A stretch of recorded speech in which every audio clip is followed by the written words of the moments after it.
Salut, je reviens avec une nouvelle vidéo sur les tendances de la rentrée, même si même si déjà on est en mi-septembre, mais bon, c'est pas grave, je suis lente. Alors, je vais parler des tendances back to school, comme on dit, et des nouvelles tendances qui émergent petit à petit et qu'on peut retrouver en magasin. Je vais commencer essentiellement par tout ce qui est haut, et après par les bas, et je vais finir par les accessoires. D'abord, je vais commencer par la tendance number one, qui est les t-shirts que j'appelle artistiques.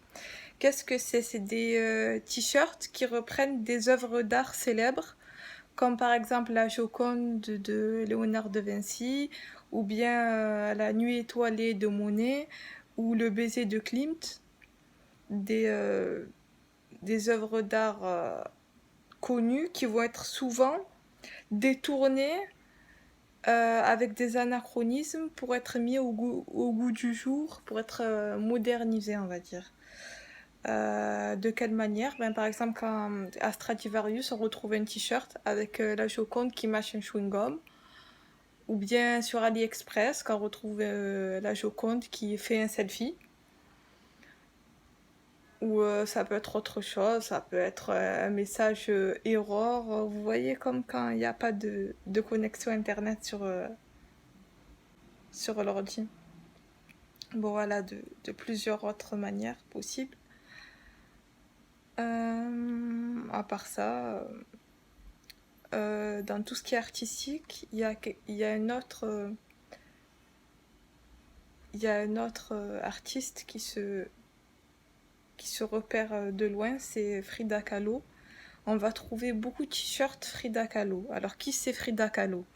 C'est une peintre mexicaine du XXe siècle qui a réalisé beaucoup d'autoportraits. Sur 150 tableaux, elle en a fait 53. Et à travers sa peinture, elle exprimait ses souffrances. Et cette femme, c'est un peu un modèle d'engagement pour la gente féminine. Euh, et dans ses portraits, on va la retrouver essentiellement avec un mono-sourcil, un visage triste, qui est pas souriant, une couronne de fleurs et entourée d'animaux, parce qu'elle aimait beaucoup les animaux. Et j'ai même retrouvé certains t-shirts où on voit Frida Kahlo avec la phrase Viva la vida. Ça veut dire vive la vie. C'est le nom de son ultime œuvre. Et qu'elle a réalisée en 1954.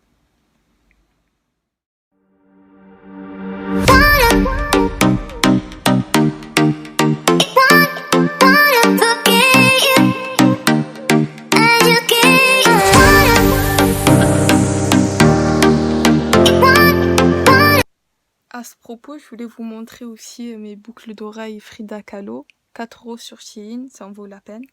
Là, on va passer au motif pied de poule, carreau et écossais. Alors, souvent, le motif pied de poule, on le retrouve en blazer et sur des manteaux structurés.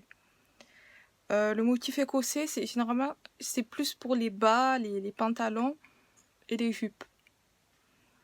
Moi, ce que je vous conseille, déjà, c'est de porter ces motifs-là avec des matières en tweed, en laine. Ça fait très automnal et en même temps, ça fait chic. Par exemple, vous pouvez mettre une jupe pied de poule à double boutonnage, assez taillotte, avec une blouse à col jabot ou à col lavalière. C'est très élégant. Sinon, si vous voulez un look plus décontracté, vous pouvez mettre par exemple un pantalon Prince de Galles avec des bandes sur le côté. Ça donne un côté plus sporty. Sinon, si vous voulez un côté plus grunge, vous pouvez porter une chemise par exemple oversize avec un mélange, un patchwork de carreaux de plusieurs couleurs, par exemple D'un côté, il y a des carreaux rouges, d'un côté c'est noir, ou d'un côté c'est vert, et l'autre bleu. Bon bref, ça fait très très grunge. Sinon, la jupe ou le pantalon écossais, vous pouvez aussi le porter avec une chaîne sur le côté pour un côté plus rock et punk. Sinon, moi je vous conseille par exemple de mix and match, comme on dit, les motifs. Par exemple, vous pouvez mettre des Vans et motifs écossais avec un jean à carreaux. Ça peut rendre hyper bien. Parce que ça reste dans des coloris qui se marient bien, le noir, rouge et blanc, vous voyez. Sinon, je voulais vous conseiller un autre truc, c'est par exemple de porter ce motif-là en ensemble. Par exemple, vous mettez un t-shirt artistique avec un blazer à carreaux ou motif pied de poule, une jupe pied de poule ou à carreaux, et des dad shoes. Ça fonctionne aussi.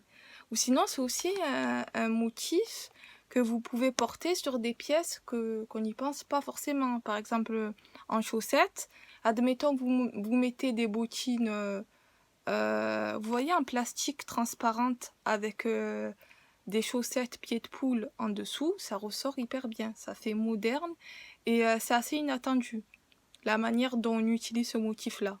Sinon, si vous voulez utiliser le motif en le modernisant juste un peu, vous pouvez le porter, par exemple, mettre l'ensemble avec une ceinture colorée à la taille rouge ou verte ou jaune ou la couleur que vous voulez, et ça fait ressortir l'ensemble.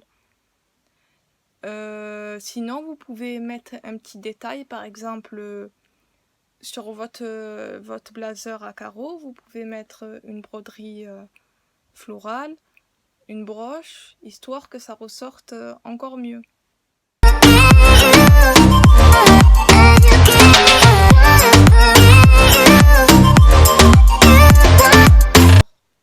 Il faut savoir que ce motif carreau, écossais, pied de poule, on le retrouve très souvent sur la jupe chasuble ou à bretelles, qui est donc ma troisième tendance. C'est une jupe très préppy, girly, qui donne un peu un côté petite poupée, qu'on peut soit casser avec un t-shirt rock, ou qu'on peut associer avec un pull côtelé légèrement dentelé au bout, ou bien avec une blouse, ou avec un col roulé blanc par exemple.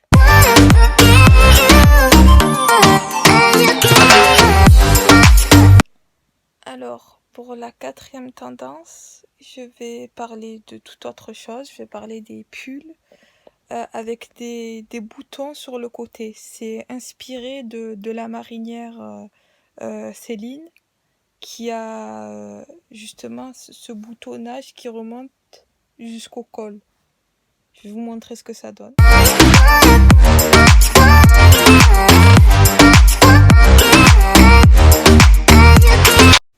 Puis la quatrième tendance, j'ai failli faire 5.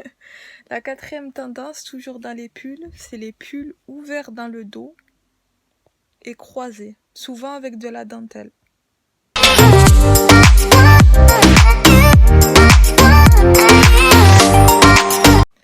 La sixième tendance, toujours dans la rubrique pull, c'est le pull froncé au milieu, qu'on peut resserrer juste au milieu, et qui est souvent à col bateau, avec les épaules dénudées. Je vous montre ce que ça donne.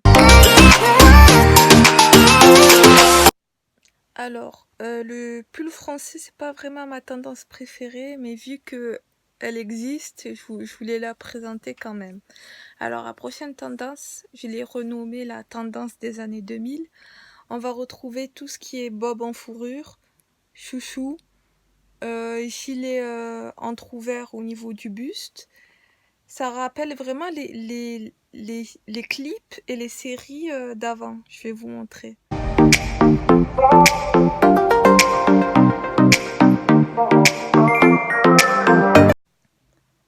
On pourrait même mettre dans ce thème le serre-tête parce qu'il fait un retour phénoménal. Bon, vous avez dû le voir dans plusieurs vidéos que le serre-tête qu'on voit par exemple à Zara ou à Sauce, c'est essentiellement des serre-têtes assez épais en strass ou en perles. Si vous voulez quelque chose de moins flashy ou plus portable, je vous conseille le serre-tête à pois. Noir et blanc, ça peut être très mignon. Si vous voulez faire justement, par exemple, un mélange avec le motif carreau, ça peut être intéressant. Alors la 8e tendance, c'est plus une prédiction de prochaines tendances à venir et qui pourraient s'installer pour ce début d'automne. C'est la tendance clips.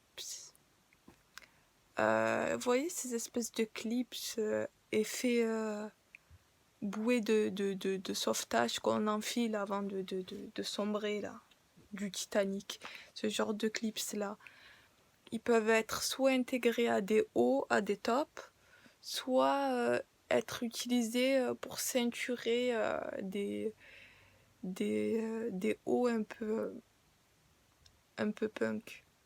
Je pense que vraiment on va avoir de plus en plus de clips parce que c'est un peu dans le même mood que le camouflage. C'est un peu en mode combat, survie quoi.